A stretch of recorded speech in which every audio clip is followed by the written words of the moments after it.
नमस्कार। Economics Awadh classes YouTube channel पे आपका स्वागत है। डेली एमसीक्यू क्लास के अंतर्गत आज हम लोग अर्थशास्त्र से संबंधित 25 बहुविकल्पीय प्रश्नों को सॉल्व करेंगे। यह प्रश्न विगत वर्षों में आयोजित शिक्षक भर्ती परीक्षा से लिए गए प्रश्न हैं, जो आगामी TGT, PGT, NET, JRF, KVS, NVS, GIC, LT आदि परीक्षाओं के लिए महत्वपूर्ण हैं।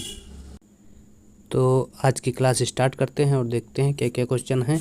1 नंबर क्वेश्चन, आर्थिक नियोजन निम्नलिखित सूची का एक विषय है। संघीय सूची का, राज्य सूची का, समवर्ती सूची का, कोई नहीं। तो भारत में आर्थिक नियोजन का जो जिक्र है संविधान की 7वीं अनुसूची में किया गया है, जिसमें केंद्र तथा राज्यों के बीच कार्यों में बंटवारे के संबंध में 3 अनुसूचियां दी गई हैं। कौन कौन सी 3 अनुसूची हैं? एक तो संघ अनुसूची, राज्य अनुसूची और समवर्ती अनुसूची, जिसमें जो संघ अनुसूची है या संघ सूची है, इसमें जो विषय शामिल हैं, इन विषयों पर केंद्र सरकार कानून बनाती है, और राज्य सूची के विषयों में राज्य सरकार कानून बनाती है, और जो समवर्ती अनुसूची के विषय हैं उन विषयों पर केंद्र एवं राज्य दोनों सरकारें कानून बनाती हैं और लागू करवाती हैं। अगर आर्थिक नियोजन की बात की जाए तो आर्थिक नियोजन भारतीय संविधान की समवर्ती सूची में वर्णित है। तो 1 का सही आंसर बी हो जाएगा। भारत में आर्थिक नियोजन के विकास के अगर जनक की बात की जाए तो पंडित जवाहरलाल नेहरू को माना जाता है। भारत में नियोजन प्रणाली जो है सोवियत संघ की योजना पर आधारित है, और भारत में आर्थिक नियोजन के उद्देश्यों में संतुलित सामाजिक आर्थिक विकास, उपलब्ध संसाधनों के उपयोग को अधिकतम करना, क्षेत्रीय विषमताओं को दूर करना और विकास को समावेशी बनाना शामिल है। तो 2 नंबर क्वेश्चन क्या कह रहा है? मांग एवं पूर्ति की अंतःक्रिया से कीमत निर्धारण को प्रतिपादित किया किसने? केन्स ने, वालरस ने, पीगू ने, मार्शल ने। तो मार्शल ने प्रतिपादित किया था।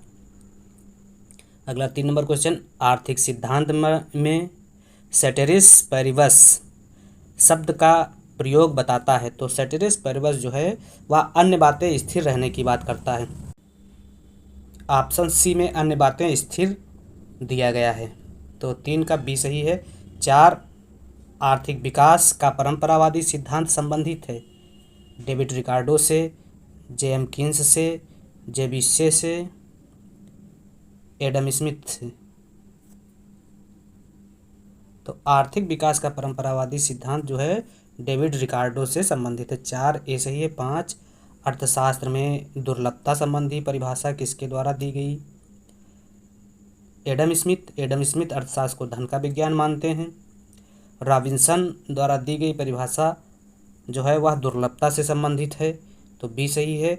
मार्शल द्वारा दी गई परिभाषा कल्याण से संबंधित है, और पीगू ने संतुलित फर्म की बात की है। अगला 6 number question, trade the economic political पुस्तक के लेखक हैं। पीगू, कीन्स, जे.बी.से, कोई नहीं। तो जे.बी.से ट्रेड द इकोनॉमिक पॉलिटिकल पुस्तक के लेखक हैं। 6 सी सही है। 7 नंबर क्वेश्चन,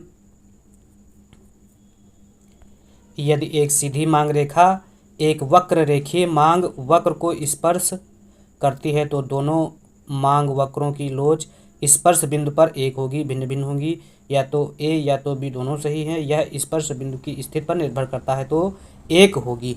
7 ए सही है। 8, मुद्रा की मांग है प्रत्यक्ष मांग, पूरक मांग, व्युत्पन्न मांग, आय मांग। तो मुद्रा की मांग को प्रत्यक्ष मांग, प्रत्यक्ष नहीं, व्युत्पन्न मांग कहा जाता है। सी सही है। 8 सी सही है। 9, पूंजी एवं श्रम की निरंतरता या पूंजी एवं श्रम की निरंतर प्रतिस्थापित किसके द्वारा दर्शाया गया है?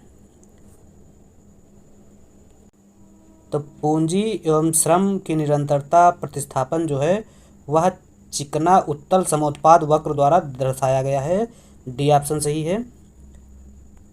9 डी सही है। 10 यदि किसी वस्तु की कीमत पी 50 रुपये है,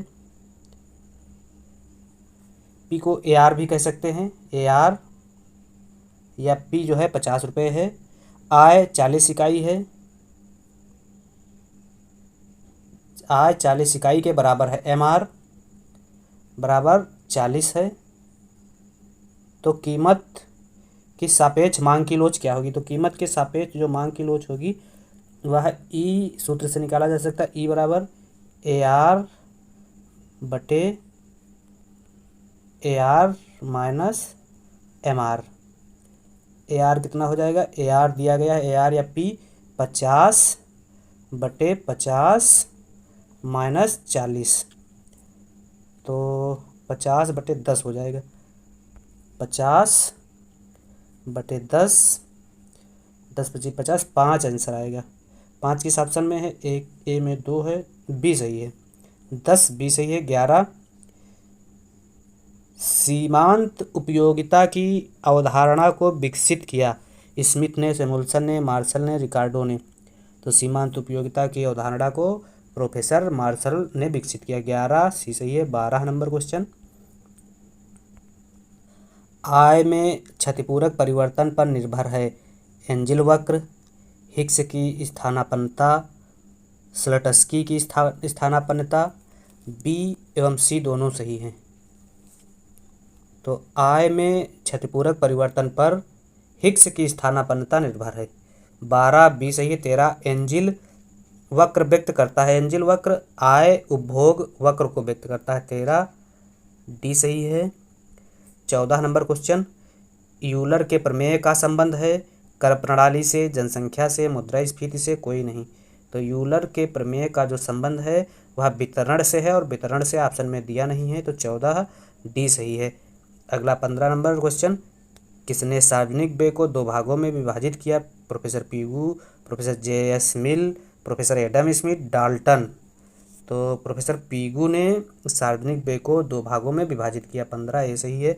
16 सार्वजनिक व्यय को क्षतिपूरक व्यय के रूप में प्रयोग किया जाता है तेजी काल में, सामान्य अवधि में, मंदी काल में, एथा बी दोनों। तो सार्वजनिक व्यय को क्षतिपूरक व्यय के रूप में मंदी काल में प्रयोग किया जाता है। 16 सी सही है। 17 कौन सा कर प्रत्यक्ष कर नहीं है? आयकर, संपत्ति कर, मृत्यु कर, बिक्री कर। तो आयकर प्रत्यक्ष कर है, संपत्ति कर भी प्रत्यक्ष कर है, मृत्यु कर भी प्रत्यक्ष कर है। बिक्री कर जो है वह अप्रत्यक्ष कर है।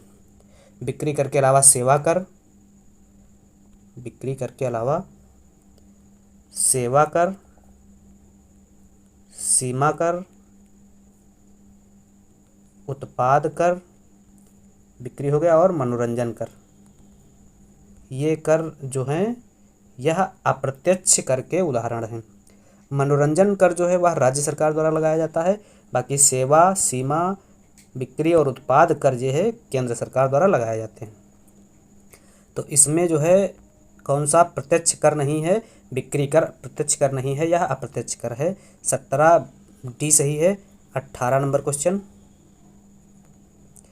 निम्न वर्गीकरण में से मनोरंजन कर का संबंध स्पष्ट कीजिए। तो मनोरंजन कर के संबंध में क्या दिया गया है? ए केंद्र सरकार का प्रत्यक्ष कर स्रोत है, नहीं केंद्र सरकार का नहीं है।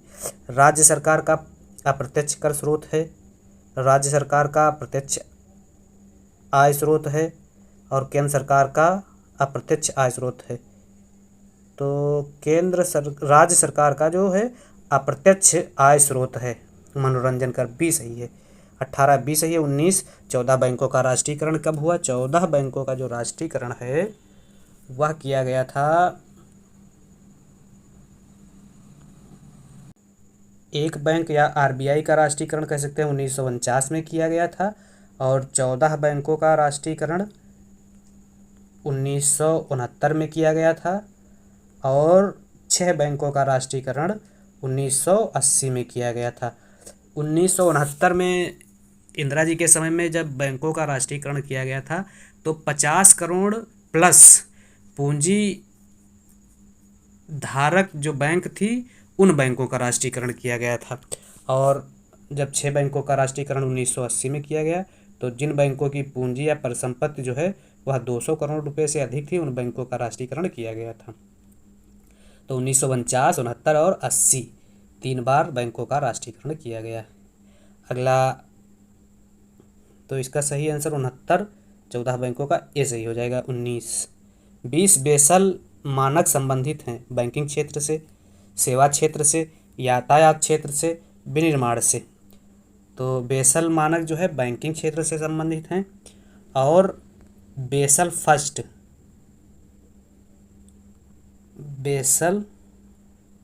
फर्स्ट जो है वह 1988 में शुरू किया गया था। बेसल फर्स्ट ने बैंकों के लिए जोखिम भार की पूंजी और संरचना को परिभाषित किया था, जिसमें न्यूनतम पूंजी आवश्यकता जोखिम भारित संपत्ति 8% तय की गई थी, तथा भारत में 1999 में बेसल फर्स्ट के दिशा निर्देशों को तय किया गया था। अब बेसल सेकंड किस वर्ष प्रकाशित हुआ? 2004 में बेसल सेकंड प्रकाशित हुआ, और बेसल थर्ड जो है वह 2010 में प्रकाशित हुआ था। 2010 में बेसल थर्ड के दिशा निर्देश जारी किए गए थे। ये दिशा निर्देश जो है 2008 के वित्तीय संकट के समय जारी किए गए थे। वित्तीय संकट जो 2008 में वैश्विक मंदी आई थी, उस समय जारी किए गए थे। बेसल थर्ड मानदंड का उद्देश्य अधिकांशतः बैंकिंग गतिविधियों जैसे उनकी व्यापार बुक गतिविधियों को अधिक पूंजी गहन बनाना था। बेसल थर्ड दिशा निर्देशों का उद्देश्य 4 महत्वपूर्ण बैंकिंग मापदंड को निर्धारित करना था, जिसमें पूंजी उत्तोलन, वित्त पोषण और तरलता पर विशेष ध्यान दिया गया था, जिससे क्या हो, अधिक लचीली बैंकिंग प्रणाली को लागू किया जा सके। और भारत में 2019 में बेसल थर्ड की समीक्षा की गई थी। अगला जो क्वेश्चन है, तो यह बेसल संबंधित है बैंकिंग क्षेत्र से। 20 ऐसे ही है। 21 निम्न संस्थाओं में उद्योगों से संबंधित शीर्षस्थ संस्था कौन सी? ICICI bank, IRCI, IDBI। 1964 तो सभी उपयुक्त सभी। तो 1964 में गठित 1 जुलाई 1964 में गठित industrial development bank of India,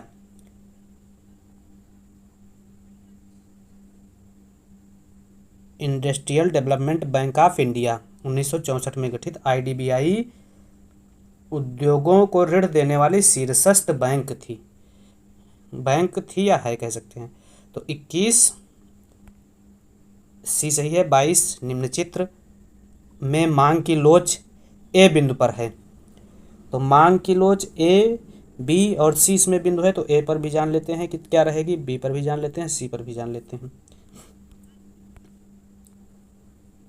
मांग की लोच ए बिंदु पर जब मांग वक्र एक्स अक्ष को स्पर्श करे तब मांग की लोच जो है वह 0 होगी। ये बी बिंदु है। जब मांग की लोच मध्य में हो तो इकाई के बराबर होगी, और जब मांग की लोच वाई अक्ष को स्पर्श करे या मांग वक्र वाई अक्ष को स्पर्श करे तो मांग की लोच 1 के अनंत के बराबर होगी। जब मांग वक्र एक्स अक्ष को स्पर्श करे तो मांग की लोच क्या होगी? 0, मध्य बिंदु पर 1, और वाई अक्ष को जब मांग वक्र स्पर्श करे तो मांग की लोच अनंत होगी। और यहाँ ए बिंदु पर पूछा गया है, तो मांग की लोच यहाँ पर ए बिंदु पर 0 होगी। 0 किस ऑप्शन में है? 22 का बी सही है। 23 एशियन विकास बैंक का मुख्यालय कहाँ है? तो एशियन विकास बैंक का मुख्यालय जो है वह है, एशियन विकास बैंक का मुख्यालय जो है वह मनीला में है। मनीला किस ऑप्शन में है? मनीला ए ऑप्शन में है। 23 ए सही है। 24 नंबर क्वेश्चन, किस पीएम ने किसान कॉल सेंटर की स्थापना की थी? श्री नरसिम्हा राव, श्री अटल बिहारी वाजपेयी, मनमोहन सिंह, इंद्र कुमार गुजराल। तो श्री अटल बिहारी वाजपेयी जी ने 21 जनवरी 2004 को किसान कॉल सेंटर की स्थापना की थी। तो इसका सही आंसर जो है वह हो जाएगा बी, 24 सही आंसर बी।